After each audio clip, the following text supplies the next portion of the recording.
Muy buena, vamos a empezar la segunda evaluación con el tema 3.1, geodinámica externa y geomorfología. Lo primero que vamos a ver es el punto 1, acción de los agentes geológicos externos. Nos metemos dentro de él. Flash Player no lo vamos a utilizar en esta evaluación porque lo han dado de baja, por lo tanto estas animaciones no las vamos a ver en esta evaluación. Lo primero que vamos a ver es lo que tenéis aquí. ¿Qué son los agentes? Los agentes geológicos son los que moldean el relieve y pueden ser de dos tipos, pasivo o activo. Los pasivos son los que producen la disgregación de la roca, pero no mueven los fragmentos. Corresponden con los distintos agentes atmosféricos y los seres vivos. Solamente rompen las rocas. Este proceso se denomina meteorización, que se tratará en la unidad 3. Y luego tenemos los agentes activos, que son los que fragmentan la roca y movilizan los fragmentos, es decir, la erosionan, la mueven de un sitio a otro. Se trata del agua, el viento y diversas otras formas. Importante, los agentes geológicos externos son los sistemas de la Tierra, el agua, el viento y los seres vivos. Actúan sobre la superficie de la geosfera, dando lugar a procesos geológicos externos, como la meteorización, la erosión, el transporte y la sedimentación. Aquí tendríamos la definición de cada uno de los que hemos dicho. Erosión. Desgaste de las rocas por acción de los agentes externos. A diferencia de la meteorización, los materiales erosionados son transportados a otros lugares. Transporte, traslado de los materiales originados por la erosión y la meteorización. Aquí tenéis las diferentes formas de transporte. Arrastre o rozadura, saltación, cuando las partículas rebotan en el suelo y se elevan a cierta distancia, suspensión, cuando van en el seno del agua o del aire, disolución, en el caso de que las partículas sean solubles en agua, como algunas sales minerales. Y luego tenemos la sedimentación. La sedimentación es el depósito de materiales transportados, que se depositan en algún sitio. Estos con el tiempo se compactan los materiales y dan lugar a rocas sedimentarias, por el proceso de litificación, que se estudiará en el siguiente tema. Fijaos que aquí tenéis el concepto de meteorización, disgregación de la roca, pero sin movilización de fragmentos originados. Lo contrario a erosión, que sería disgregación de la roca, pero con movilización de fragmentos originados. Vamos a pasar al punto 2, tipos de modelado. La erosión, el transporte y la sedimentación, que lo llevan a cabo diferentes agentes geológicos, como las aguas de escorrentía, los glaciares, la ola o el viento, originan estos procesos como hemos dicho. El relieve es el resultado de la interacción de los procesos con la superficie, los diferentes procesos de erosión, transporte y sedimentación. Cada agente, el agua, la ola, el viento, actúa de una forma característica. Por lo tanto, el relieve final va a depender pues, del agente que haya en cada zona. Por ejemplo, los ríos, que van a producir erosión por el agua, tienen forma de V, una forma característica de V. Los glaciares, que son más anchos, tienen forma de U, porque la nieve o el hielo al caer forma una U. En los desiertos, el viento arrastra la arena a otras zonas, originando desiertos de piedra. Y en las zonas en las que se almacena, pues depósitos o campos de dunas. Además, el que actúe un agente u otro está influenciado por el tipo de clima que haya. Aquí tenemos una ciencia, una disciplina de la geología, que se encarga de estudiar los relieves característicos que se asocian a cada clima, y se denomina geomorfología climática. Tenemos diferentes sistemas morfoclimáticos en la Tierra, como son el templado húmedo, el glaciar, el periglaciar, el intertropical y el árido. También debemos tener en cuenta los materiales sobre los que actúan estos procesos. No es lo mismo actuar sobre rocas duras, como magmáticas o metamórficas, o sobre rocas blandas, como la arcilla. O sobre material que sea homogéneo o otro que sea heterogéneo. La disciplina geológica que estudia los relieves desde este punto de vista, el de los materiales, se llama geomorfología litológica. No obstante, sobre casos puntuales, el factor litológico domina sobre el clima, pero en poco, como es el caso de los terrenos calizos, donde hay un modelado específico que se conoce como karst, modelado kárstico, que veremos más adelante.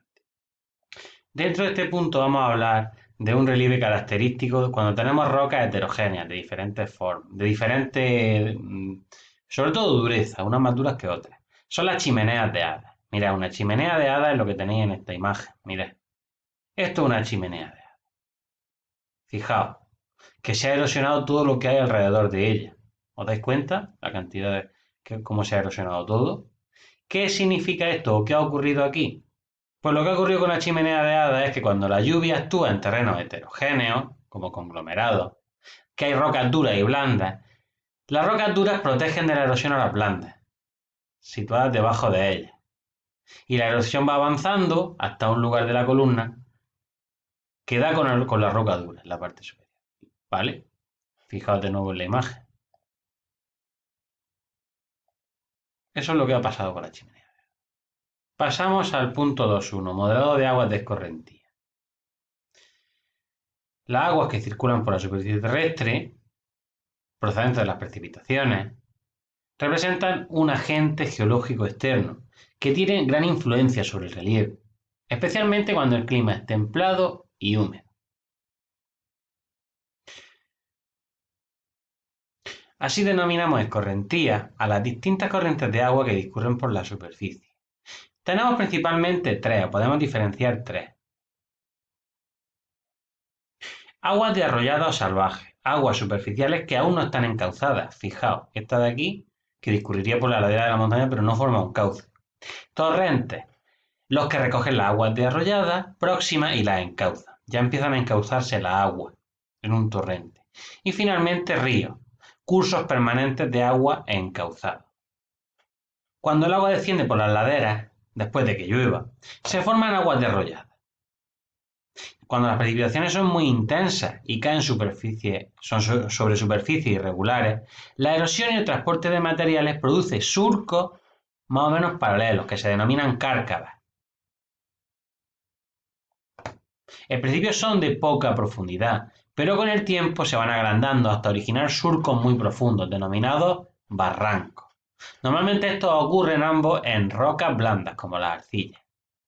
Este proceso que hemos dicho, de cárcava y barranco, ocurre normalmente en zonas áridas con escasa vegetación y con lluvias torrenciales, ¿vale? Como por ejemplo tenemos en tabernas, la imagen típica de tabernas con barrancos.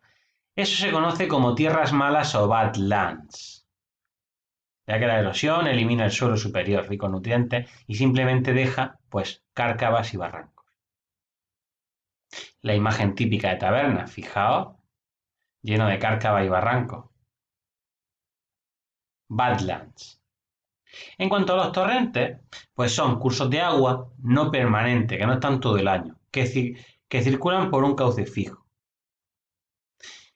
Estos torrentes pueden ser de dos tipos. Torrentes de montaña, que recogen las aguas procedentes de la lluvia y del hielo, que se dividen en tres partes: la cuenca de recepción, zona alta del torrente, el canal de desagüe, canal estrecho por el que circula el agua a gran velocidad, y el cono de deyección, que corresponde al tramo final del torrente.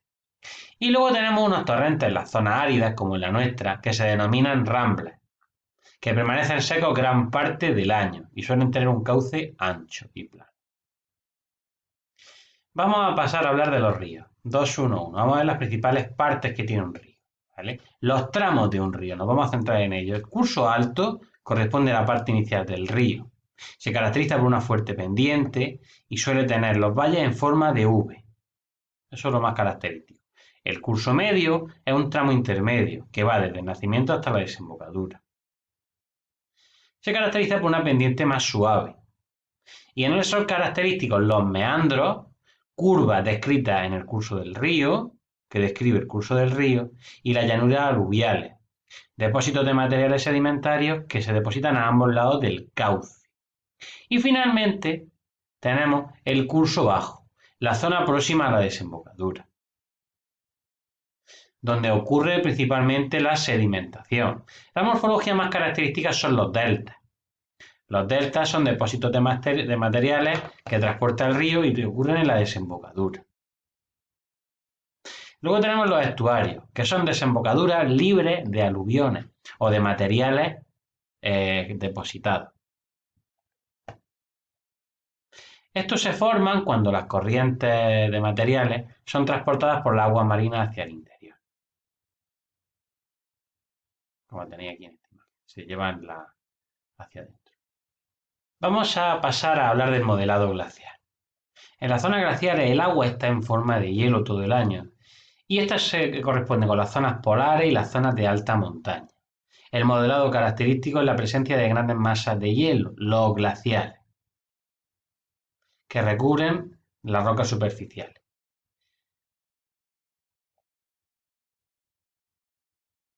Vamos a analizar los glaciares en las zonas de montaña. Los glaciares en las zonas de montaña presentan las siguientes características. Tienen una zona que se llama circo, otra que se llama lengua y otra que se llama frente. Y originan en el desplazamiento una erosión que se denomina morrena. Fijaos, aquí tenemos el hielo se acumula en la cabecera, la zona llamada circo. Cuando es muy elevado el volumen, se va moviendo, desplazándose sobre la roca, descendiendo, formando la lengua de hielo, una lengua de hielo. Y al llegar abajo tendríamos el frente. La lengua excava el terreno en forma de U. Fijaos, forma de U. Por aquí ha pasado la lengua del glaciar. Y se transportan rocas y otros sedimentos que forman los llamados morrenas. Las morrenas serían los sedimentos transportados. Y como digo, lo más característico de las morrenas y de los glaciares es que crean valles con forma de U. Vamos a hablar ahora del modelado eólico. El modelado eólico el del viento es muy importante en zonas áridas, que se caracterizan por escasas y violentas precipitaciones, que hacen que el agua sea muy erosiva, a modo rambla, y luego sin cobertura vegetal, el suelo está desnudo. En estas regiones va a predominar la acción del viento y los procesos de meteorización debido a cambios térmicos, diurnos y nocturnos, ya que hay una gran oscilación térmica. ¿Qué va a hacer el viento individualmente? Pues lo que va a hacer es, pues va a crear formas de relieve típicas. Como las que vemos aquí. Fijaos. Formas típicas como el desierto de piedra, las rocas alveoladas y las dunas. Desierto de piedra, forma alveolada y las dunas. Vamos a hablar ahora de la morfología de la erosión eólica.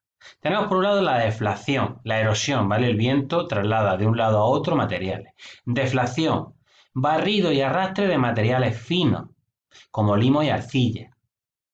¿Qué produce la selección de material? Es decir, solo se va a quedar el material grueso, arrastrándose los más finos y dejando solamente las piedras. Es lo que llamamos un reg, lo que tenéis aquí. Por otro lado tenemos la corrosión.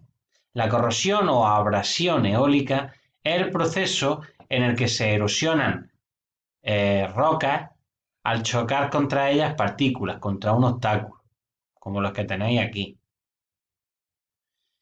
Origina superficies alveolares o rocas con forma de seta. Finalmente analizamos las morfologías de sedimentación. Cuando el viento pierde fuerza se pueden formar dunas, desiertos de dunas, o finalmente loes, depósitos de limo, como el que tenéis en la imagen. Dunas y loes.